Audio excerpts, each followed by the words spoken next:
Untuk pertanyaan saya, Pak Pastor, em, kalau misalnya kita di perantauan, kebanyakan kan kita orang Nias hanya dua, ada gereja suku, gerejanya DNKP sama ONKP. Sementara kita dari Nias Katolik, apakah tidak jadi masalah kalau kita bergereja di gereja khususnya Ononi? Itu saja, Pak Pastor. Karena pasti punya masalah. Ya, karena saya kan pernah tinggal di Bandung dan banyak orang kita Nias dari Pulau Nias, mereka Katolik, tapi mereka tidak mencari gereja Katolik di Bandung atau di Jakarta. Mereka justru pergi ke gereja yang bukan Katolik. Ke depan ada masalah. Satu, pasti mereka lama-lama terpapar dengan ajaran yang bukan Katolik itu. Lalu tidak mengerti juga aturan gereja Katolik. Ketika suatu saat mereka mau menikah secara Katolik, mereka bingung. Siapa yang mereka minta bantuan? Maka mestinya orang Katolik dimanapun berada, entah di perantauan atau di kampung halamannya, carilah gereja Katolik, aktif dalam gereja Katolik. Bahkan kalau saya mau berpesan, orang kita Nias yang merantau dimanapun, carilah gereja Katolik dan laporkan diri Anda minimal ke ketua lingkungan. Itu ya. Karena kalau misalnya membiasakan diri untuk tidak dalam gereja Katolik, nah cara berpikirnya nanti bukan cara berpikir Katolik.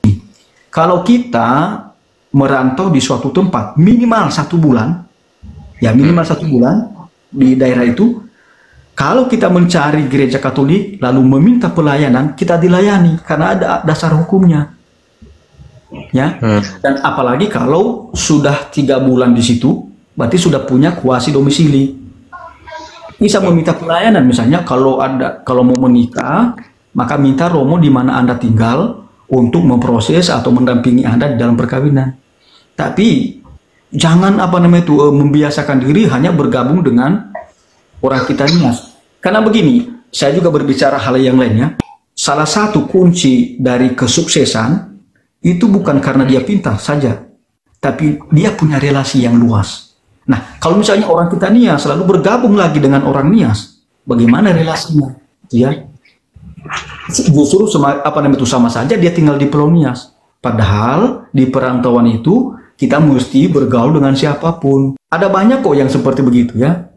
Bukan hanya dari Nias, tapi juga dari daratan Sumatera ketika mereka di Jawa, lalu mereka berkumpul sesama mereka, atau dari Flores ketika mereka di Pulau Jawa kebanyakan berkumpul sesama mereka. Di sisi lain bagus untuk meneruskan relasi persaudaraan, tapi juga kita perlu memperluas yaitu relasi kita.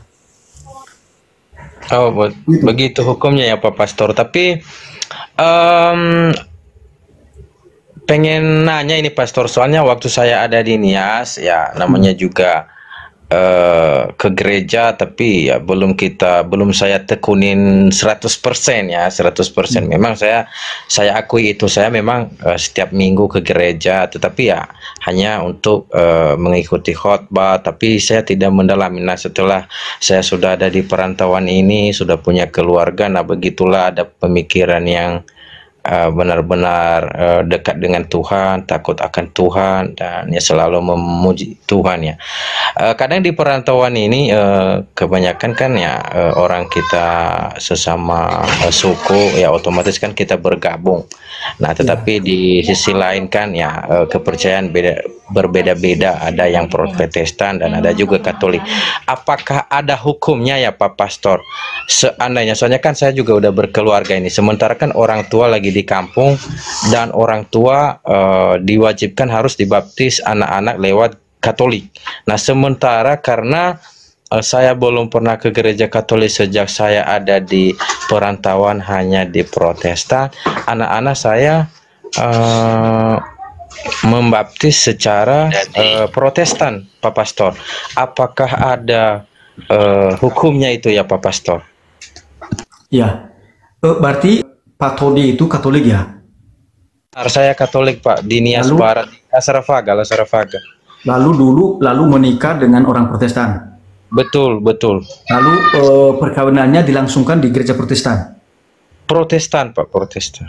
Nah, sebenarnya begini, perkawinan itu di mata kita, di mata gereja Katolik itu tidak sah. Jadi ketika kembali ke gereja Katolik, misalnya katakan pulang ke Nias Barat, lalu mau ke gereja Katolik, sebenarnya patodi itu menghalangi diri sendiri untuk menerima komuni kudus, karena kan mestinya perkawinannya itu disahkan secara Katolik. Nah, lalu kalau disahkan secara Katolik, maka memang patodi yang notabene seorang Katolik harus berjanji bahwa tidak meninggalkan iman Katolik, artinya kan aktif dalam gereja Katolik. Semua anak dibaptis dalam gereja Katolik, lalu semua anak dididik dalam gereja Katolik. Tapi begini, saya sudah bacakan tadi sebenarnya, ya, di dalam kitab hukum kanonik itu ada hukumnya, Pak Todia. Saya mau membacakan supaya kita mendengarkannya. Apa yang mestinya diperhatikan oleh kita orang Katolik, ya. Ini saya bacakannya. Kanon, ya, atau pasal. Kanon itu seperti pasal, ya.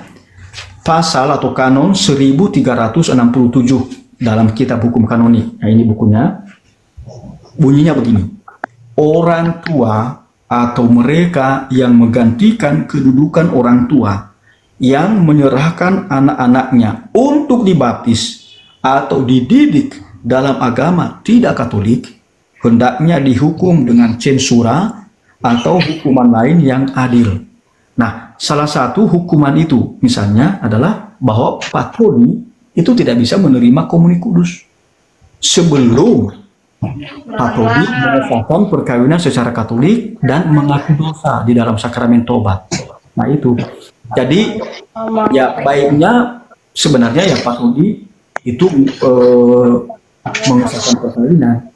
Dan kalau kita di Polonias kan, kalau nanti kembali ke Polonias, nah nanti kita akan memberitahu pastor paroki di Nias Barat berarti ya. Nah sekarang kan paroki kita sudah bagi dua, Pak Todi.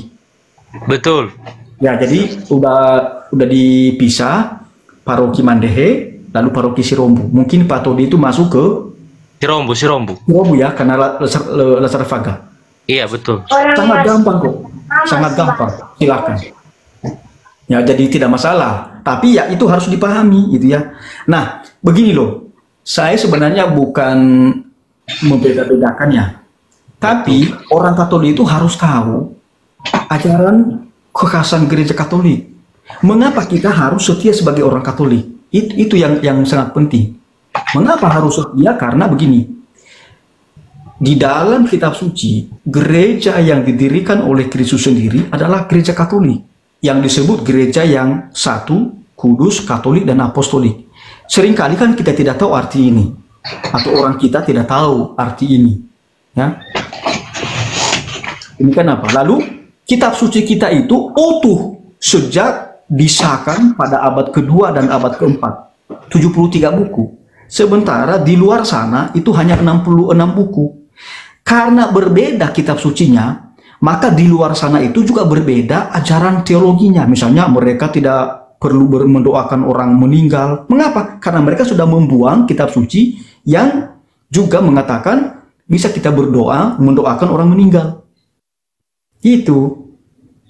Padahal sebenarnya mereka juga mengakui para kudus, kan ada di dalam syahadat para rasul itu. Baik gereja Katolik maupun gereja lain itu kan mengucapkan itu, syahadat para rasul itu. Tapi nanti mereka juga menolak sendiri di dalam ajaran mereka. Itu kan jadi tidak konsisten. Jadi makanya kita orang Katolik itu harus mempelajari ajaran kita. Tidak perlu kita mempermasalahkan ajaran orang lain. Biarlah itu ajaran mereka, tapi kita tahu perbedaannya apa, gitu ya. Kita tahu. Saya itu dari Protestan, Tony ya dulu. Kami dari Protestannya. Sebelum kami menjadi Protestan, saya sudah mau jadi Romo, gitu ya. Saya sudah pingin menjadi pastor.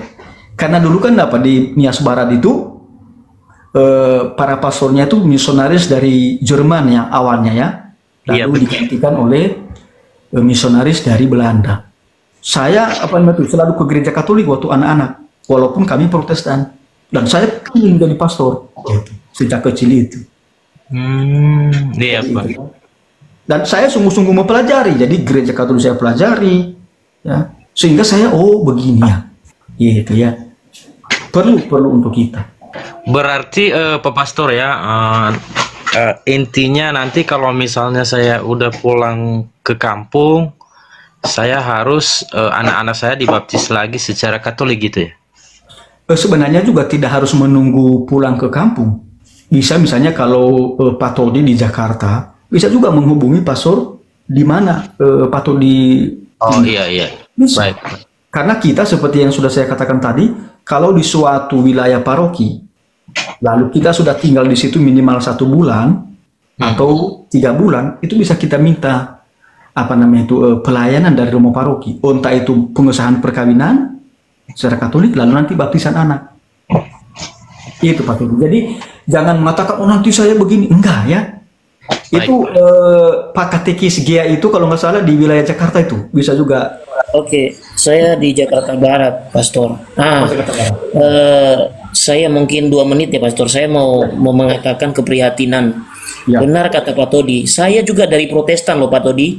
Saya jadi Katolik 2009. Ya, saya dari Protestan BNKP.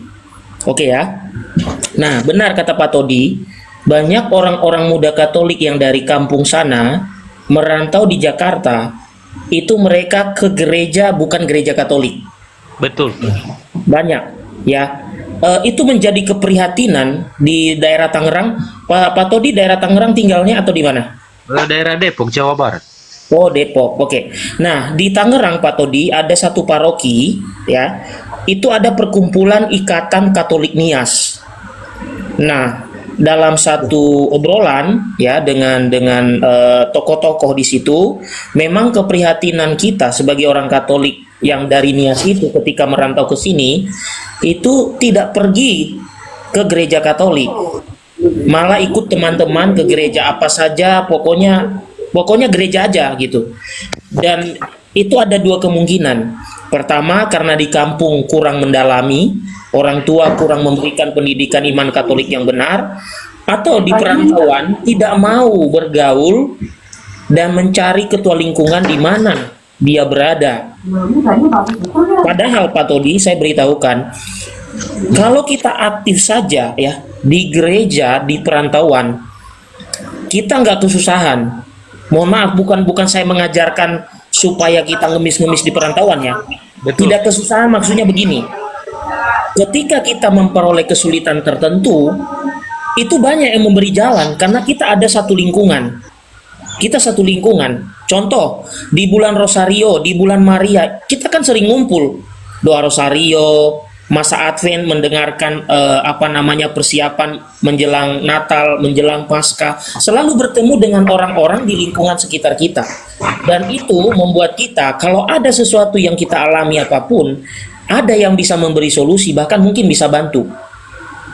Itu baru orang rasakan nanti ketika kemarin contohnya di zaman pandemi. Coba bayangkan di zaman pandemi kemarin, kepada siapa kita mengadu dalam situasi itu? Nah, orang Katolik tidak kesulitan punya grup lingkungan, punya grup wilayah, punya grup paroki. Ada apa saja informasinya ada di situ. Oh, contoh ya, waktu kemarin-kemarin itu yang sulit itu vaksin contohnya. Gereja menyelenggarakan. Nah, kalau kita tidak ada di situ ya kita kesulitan sendiri. Nah, maka sebenarnya juga saya menghimbau teman-teman yang dari Nias sebagai orang Katolik datang ke perantauan, tinggal di situ, obrol-obrol dengan masyarakat sekitar, tanya-tanya. Ya, siapa tahu ada yang kenal, ya, RT kah kenal, oh di sana ada orang Katolik. Nanti ditunjuk nih rumahnya nih, kamu datang aja. Nah, biasanya seperti itu yang mesti kita lakukan. Mohon maaf ya, kita bukan mendoakan yang buruk. Contoh, terjadi, mohon maaf nih ya, ada orang yang meninggal mendadak di perantauan. Nggak tahu agamanya apa. Padahal dari Nias Katolik. Ketika di sini terjadi suatu peristiwa, bingung sendiri. Akhirnya orang rebutan untuk memakamkannya. Itu juga kadang-kadang terjadi. Nah, jadi nasihat saya kepada teman-teman di perantauan, Kalau saya sekarang ini memang tinggal di Jakarta Barat, nasihat saya, silakan kalau kamu tinggal di wilayah tertentu, cari tahu gereja Katolik terdekat. Kamu datang ke sekretariat, tanya, di wilayah saya tinggal itu nama ketua lingkungannya siapa? Boleh nggak saya minta nomor HP-nya? Lalu WA atau telepon beritahukan, Pak, saya tinggal di sini, saya sudah satu bulan misalnya, saya orang Katolik, saya mau mendaftar sebagai warga. That's it, ya. Oke, begitu Romo. Terima kasih. Baik, terima kasih Bapak Katekis De Geas ya. Nah, memang begitu Pak Todia. Di Bandung kita memiliki komunitas Katolik ya. Pendampingnya itu Romo Onesius Otenieli Daily dari Nias Barat. Mungkin Pak Todi tahu. Mereka dari kampung Lelewau Lahomi. Iya, kenapa? Udah pernah ke gereja Lasarafaga itu dulu. Bapak juga udah pernah saya apa tuh ya, pengakuan dosa dulu waktu Bapak. Nah, kalau dibilang Nias pengaku ya, udah pernah itu Pak, 2010 itu. 2010 karena saya Bapak di gereja Desa Lasarafaga waktu itu. Bapak udah pastor waktu. Ya, saya cukup lama di Polonias itu 3,5 tahun. Jadi itu apa namanya itu. Lalu kita di seluruh Indonesia itu juga, ya terutama yang wilayah Jakarta dan Bandung itu juga ada perkumpulannya. Jadi lebih bagus kita berkumpul ya di tempat kita yang bisa kita kembangkan dan kita bisa pelihara iman kita. Lalu seperti Pak Katekis tadi, ya bergabunglah dengan Katolik di mana kita tinggal di perantauan. Karena itu nanti kalau ada hal-hal yang perlu kita minta pelayanan atau apapun itu menjadi gampang. Jadi nanti silakan, nanti di wilayah Jakarta itu ada banyak orang kita Nias kok yang Katolik ya. Silakan minta bantuan mereka atau langsung datang juga ke lingkungan ya. Siap Pak Pastor, terima kasih atas nanti saya coba tanya kepada teman-teman yang terdekat karena ada sekitar 30 orang anak muda Katolik yang ada di Jabodetabek ini, tetapi ya ibadah pada saat ini di gereja BNKP. Kadang udah pernah saya nggak ke gereja 2 tahun. Ya udah pernah, saya belum pernah ke gereja itu tahun 2019 sampai 2021 saya nggak pernah ke gereja. Kenapa? Karena saya tidak pernah melihat gereja Katolik di sini. Nah, jadi lagian juga kan saya juga kerja, jadi ya hanya hari Minggu libur, kadang tanggal merah libur, tapi kadang orang tua juga yang ada di kampung kan, ya namanya orang tua di kampung kan mereka nggak mau kalau misalnya dulu anak saya itu dibaptis baru 3 tahun. Kenapa? Karena ditahan terus karena orang tua tidak mau dibaptis secara Protestan ya, jadi harus secara Katolik ya. Ya mungkin Pak Pastor tahu lah, jadi orang tua itu ya seperti apa kalau di kampung ya. Nah karena terpaksa anak udah mau masuk SD ya mau masuk TK ya terpaksa harus dibaptis. Nah jadi ya mungkin nanti karena udah saya naik di atas Komal ini, mungkin ada Pak Gia tadi ya, mungkin nanti saya DM dia untuk lebih jelas, lebih detailnya untuk komunikasi sama Pak Gia tadi. Terima kasih lah Pak Pastor, itu saja yang saya sampaikan. Ya. Oke, izin turun ya Pak Pastor ya. Ya, silakan Pak. Ya.